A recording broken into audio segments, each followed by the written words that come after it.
During the mid-7th century BC, the Neo-Assyrian Empire stood as the most powerful political entity in the known world, ruling over vast swaths of Mesopotamia, the Levant, Anatolia, and even Egypt. It was a civilization built upon conquest, order, and absolute loyalty to its monarch. Among its most significant rulers emerged Ashurbanipal, whose reign marked both the peak and the beginning of the end of the Neo-Assyrian Empire. Ashurbanipal, whose name means, Ashur has made another son, was born in 685 BC in the Assyrian capital city of Nineveh. He belonged to the prestigious Sargona dynasty, named after his great-grandfather Sargon II, who had seized the throne in 722 BC. His father, King Ashurbanipal, was a powerful conqueror who expanded the empire's reach into Egypt and maintained its grip on Babylonia through strict administrative control. Ashurbanipal, however, suffered from chronic health issues and died in 669 BC during a military campaign. Before his death, Ashurbanipal made an unusual decision.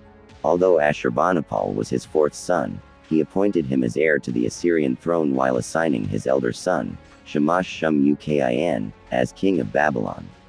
This move was meant to maintain peace between the two core regions of the empire, Assyria and Babylonia, but would ultimately sow seeds of destruction in the years to come. Upon taking the throne, Ashurbanipal declared himself King of the Universe, a title reflecting both his divine right to rule and the immense power he now wielded. His first military engagement was to quash the rebellion that had erupted in Egypt following his father's death. By 665 BC, Ashurbanipal had not only crushed the insurgents but also penetrated deep into Egyptian territory, sacking the city of Thebes so thoroughly that its destruction is even referenced in the Hebrew Bible. To maintain control, Ashurbanipal installed an Egyptian prince named Psamtik as a puppet ruler, ensuring Egyptian loyalty to Assyrian dominance. Psamtik had been raised under Assyrian authority, a strategic move that gave Ashurbanipal a compliant ruler in a volatile region. With Egypt subdued, Ashurbanipal turned his attention eastward, where the Elamite kingdom under King Urtak had taken advantage of Assyria's absence by invading Babylonia in 665 BC. The invasion was swiftly repelled and King Urtak died soon after, but the tension between Assyria and Elam had only begun. Meanwhile, Shamash-Shum-Ukin, Ashurbanipal's brother and the king of Babylon, grew resentful of his subordinate position. Although he ruled Babylon in title, he remained a vassal of his younger brother and found himself increasingly alienated from real power. This led Shamash-Shum-Ukin to secretly support Elam, sending supplies and aid in an effort to undermine Ashurbanipal's rule.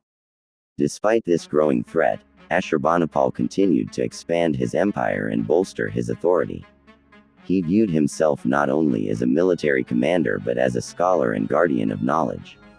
Even early in his reign, he began collecting cuneiform tablets from across the empire, laying the foundation for what would become one of the most legendary achievements in ancient intellectual history, the Royal Library of Ashurbanipal. While the seeds of rebellion were quietly sprouting, Ashurbanipal continued to shine in the eyes of his people as a just and divinely favored ruler, one whose greatness would soon be tested through internal betrayal and external war. By 653 BC, Ashurbanipal had gathered his forces and launched a full-scale campaign against the Elamite kingdom in retaliation for their interference in Babylonian affairs. The decisive confrontation came at the Battle of Ulai, near the Elamite capital of Susa. Ashurbanipal's army obliterated the Elamite forces, and the king himself described the scene with horrific vividness. He claimed that the Ulai River was choked with corpses for 3 days, the waters flowing red with the blood of his enemies. He had the head of the Elamite king Tumen severed and displayed, an act immortalized in relief sculptures found in Nineveh, showing the head hanging from a tree as Ashurbanipal dined with his queen. The defeat of Elam was not just a military victory, it was a statement of total annihilation. Ashurbanipal reveled in his reputation as a punisher of nations and considered himself the chosen executioner of Ashur and Ishtar. However, Elam was not the only enemy stirring in the shadows. In 652 BC, Shamash-Shum-Ukin could no longer bear his position as a second-class monarch and declared open war against his brother. This fratricidal conflict plunged the empire into civil war. Although Shamash-Shum-Ukin formed alliances with Elam, the Chaldeans, and other regional powers hostile to Assyria, Ashurbanipal's military superiority soon prevailed. He laid siege to Babylon and a number of surrounding cities, employing his characteristic ruthlessness. According to Ashurbanipal's own inscriptions, the gods favored him by casting his rebellious brother into a fire. Some sources suggest Shamash-Shum-Ukin may have set fire to his palace and perished alongside his family rather than face the humiliation of capture. The destruction of Babylon was total. Ashurbanipal recounted that those who opposed him had their tongues cut out, and their corpses were fed to wild beasts. His wrath spared none. He confiscated wealth, enslaved populations, and obliterated any trace of organized resistance. Yet Ashurbanipal was not content with mere revenge against his brother. With Babylon subdued, he turned again toward Elam to ensure it would never pose a threat to Assyria again. In the mid-640s BC, he launched his second and final campaign against Elam. The results were apocalyptic. He stormed Susa, the spiritual and political heart of Elam, and decimated the city. Temples were desecrated, ziggurats destroyed, and the bones of ancient kings were exhumed and carried off to Assyria as trophies. Salt was sown into the land to prevent its future use. The gods of Elam were scattered and shattered. Ashurbanipal made no attempt to rule over Elam or appoint puppet kings. He simply left the land in ruin, its cities abandoned and defenseless. This act of scorched earth warfare backfired in the long term. The region, now emptied of resistance, became fertile ground for the rising power of the Medes. They would soon settle the area and become pivotal players in the events that would lead to the downfall of the very empire Ashurbanipal had expanded. But at the time, none could question Ashurbanipal's dominance. By the late 640s BC, he had no serious rivals. His armies had crushed rebellions from Egypt to Babylon. His name struck fear across the ancient Near East. Yet, while the empire stood tall, cracks had begun to form beneath its surface. The internal violence, scorched territories, and excessive cruelty had sown instability that would erupt after his death. Still, Ashurbanipal was not finished. His ambitions had only begun to turn toward a different kind of immortality, one forged not on the battlefield, but on tablets of clay. After decades of war and conquest, Ashurbanipal turned his focus toward scholarly pursuits. Known for his intellect and literacy, he believed himself to be not only a warrior king but a scholar king chosen by the gods to preserve the wisdom of the world. This vision gave birth to his greatest legacy, the Royal Library of Ashurbanipal in Nineveh. Ashurbanipal believed that knowledge was power and that preserving the texts of the past would secure his name for all eternity. He issued royal decrees throughout the empire ordering scribes to collect, copy, and send any and all written works to Nineveh. From ancient mythologies to medical prescriptions, omens, hymns, and legal texts, thousands of cuneiform tablets were gathered under his direction. Ashurbanipal himself claimed to have read and understood the writings of Sumer and Akkad, languages that were already archaic by his time. He proudly stated that he could interpret complex mathematical problems and understand celestial and terrestrial omens. Many tablets within the library bear his royal mark, suggesting he personally reviewed them.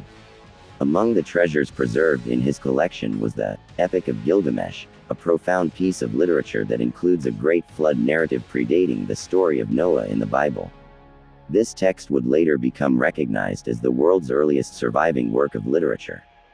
Ashurbanipal believed that preserving such writings would sustain his soul and glorify his name. He even had his scribes write dedications that the library was, for the well-being of my soul and the foundation of my royal name. He saw the written word as divine and eternal. The library housed more than 30,000 tablets, organized into categories such as divination, rituals, incantations, and literature. It became the first systematically arranged library in human history. Through this legacy, Ashurbanipal reached beyond his own violent reign to touch the future. The library, however, did not survive unscathed. In 612 BC, just 2 decades after Ashurbanipal's death, Nineveh fell to a coalition of Medes and Babylonians. The city was razed and the library buried beneath rubble for over 2 millennia. It wasn't until 1849 that English archaeologist Austen Henry Layard unearthed the ruins and uncovered the Royal Library of Ashurbanipal. The tablets were transported to the British Museum, where they continue to be studied today. Ashurbanipal's obsession with knowledge set him apart from most kings of his era. He did not see scholarship as weakness but as a divine responsibility. This intellectual legacy is what makes him not only the last great king of Assyria but one of history's most complex rulers, brutal conqueror, ruthless executioner, and yet also a guardian of human wisdom. In 631 BC, Ashurbanipal died after 38 years on the throne, reportedly at the age of 44. His death marked the end of Assyria's golden age and the beginning of its rapid decline. Despite his efforts to maintain order, the decades of war, internal purges, and widespread devastation had weakened the empire's core. A power struggle erupted between his sons, leading to a devastating civil war that further fractured the imperial structure. One of Ashurbanipal's most dangerous legacies was his destruction of Elam. By leaving the region depopulated and defenseless, he created a vacuum that allowed the Medes to expand. These people, once considered peripheral, began to rise in strength and ambition. Meanwhile, in Babylon, a rebellion led by a Chaldean general named Nabopolassar broke out in 626 BC. He succeeded in expelling Assyrian forces and crowned himself king, founding the Neo-Babylonian Empire. He quickly formed alliances with the Medes, Scythians, Sumerians, and other disaffected groups who had long suffered under Assyrian rule. By 612 BC, the united coalition marched on Nineveh itself. The capital of the empire, once the seat of Ashurbanipal's immense power, fell after a brutal siege. The royal library was buried in the wreckage of the destroyed palace. The last Assyrian king, Ashur-bani II, fled to Haran and attempted to maintain control, but after suffering a crushing defeat in 609 BC, he vanished from history. The Neo-Assyrian Empire, the greatest the world had seen until that time, ceased to exist. The lands once ruled by Ashurbanipal were divided among the Medes and Babylonians. The achievements of Ashurbanipal, both glorious and ghastly, faded into the echoes of time.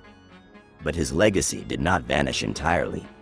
His library would one day give modern scholars an unparalleled window into the ancient world. Through tablets etched with the thoughts of civilizations long lost, Ashurbanipal's vision would rise again.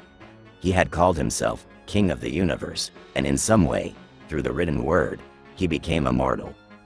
Though his empire crumbled, his memory endured. Not in monuments of stone, but in words carved on clay that still speak to us today.